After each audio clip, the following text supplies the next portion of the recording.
What's up guys, this is your girl Phoenix and welcome back to the Hush Designer Studio. So it's summer 2025, graduation season is here, so a big congrats to everyone who graduated. So let's paint a quick scenario. You just graduated and now you're either ready to jump into your career or you're ready to hunt for that summer internship. So that means it's time to create or update your resume. So this video is a simple, straightforward guide to help you organize and present your info clearly on your resume. So these days there are tools like Canva, which are seriously stepping up the game with tons of amazing resume templates. And honestly, I'm all for it. But here's the thing, treat it like a tool, not a finished product. So think about the company you're applying to. Some prefer a clean and simple layout with more straightforward descriptions on your roles. Others, especially more traditional or dated companies, they might want more detailed descriptions of your roles and responsibilities that you've done. So we'll get into that. So if you're new to my channel, hi, I'm Phoenix. I'm an architectural designer and welcome to the studio. So let's get into it. The tool that I'll be using for the resume is Canva. Since it's free, easy to use, and everyone can access it as long as you have access to Wi-Fi. Part 1, formatting and content. Choose a clean, professional design. Avoid excessive graphics, large photos, or too many colors. Stick to 1 or 2 complementary colors of your choice.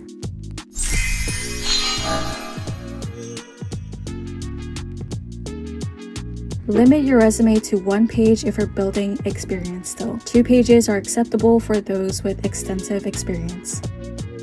Include your full name, phone number, professional email address guys, and location, especially if you're applying out of state. Craft a brief statement tailored to the role you're applying for and keep it to a sentence or 2. Languages. I would recommend to list any languages you're fluent in or if you can hold a conversation, as this can be valuable especially for companies with international clients.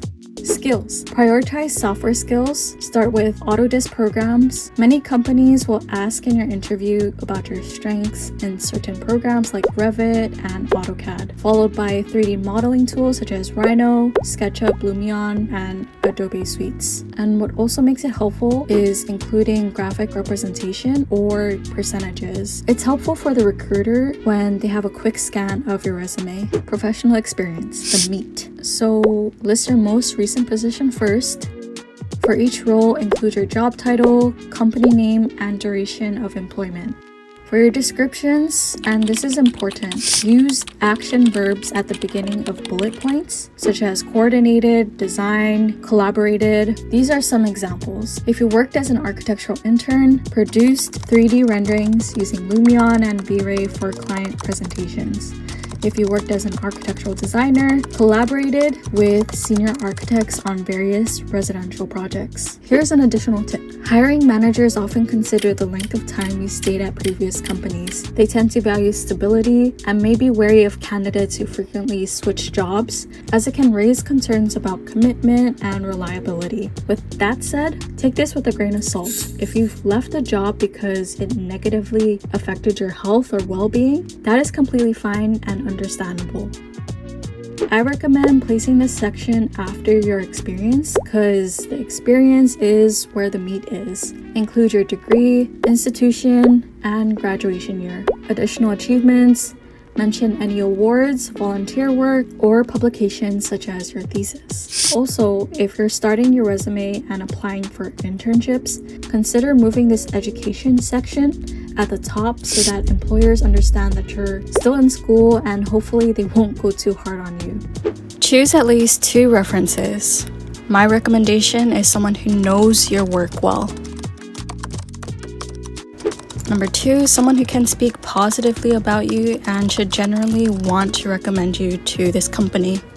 And 3, someone who has credibility. Managers, team leaders, professors, someone who can carry more weight other than choosing a peer or a friend. Lessons learned, tips for beginners. If I could go back in time and give advice to my younger self, I would say start gaining experience early. But the big question is, where do I even begin? So if you're a high school student and have no experience whatsoever, I would recommend starting off with volunteering, ideally for a year or more. If you're interested in construction and you want to be more hands-on, I would recommend organizations like Habitat for Humanity, and it gives hands-on experience for building for the community. Though if your interest leans towards a specific field like healthcare or education, try volunteering at hospitals or schools. Maybe get a part-time job there in those environments. For example, I started off volunteering at a hospital as a safety and service volunteer. Initially, I thought I'd pursue nursing. But even though I didn't go towards that path, the experience turned out to be valuable because my architecture thesis, ended up focusing on healthcare and designing for the older adult. So that early exposure helped shape my architecture focus. These early choices can help you start thinking about your career direction.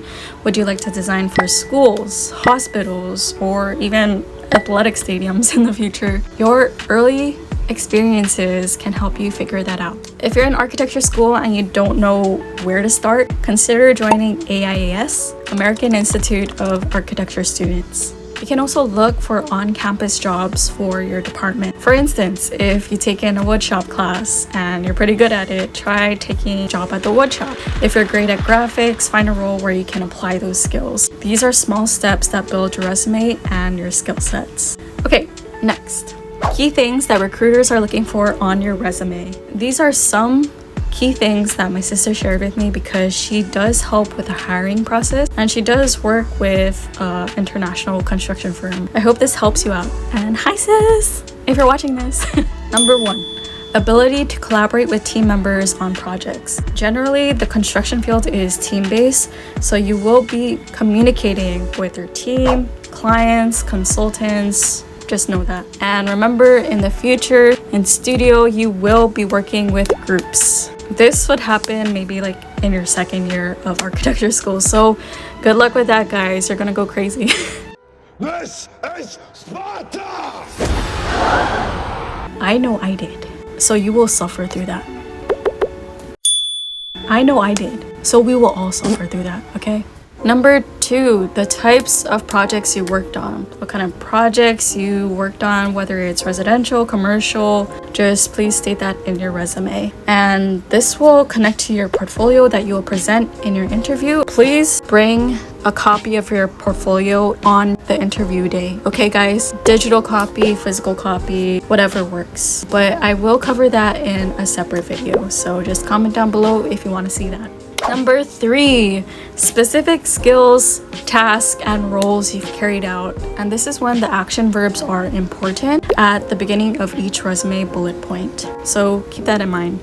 And here are some final tips. When you land that interview, let yourself shine and just try to be prepared ahead of time. Be honest about what's on your resume and let your passion and willingness to learn show through. So good luck and you got this. Okay guys, so that's it for today's video. A clean, effective architecture resume doesn't have to be complicated. Just be intentional, stay honest about your skills, and tailor it to the job role that you're applying to. So if you want more help on portfolios, interviews, drop a comment down below, and don't forget to like, subscribe, and share this to someone who needs it, because I got you. So I'll see you guys in the next one.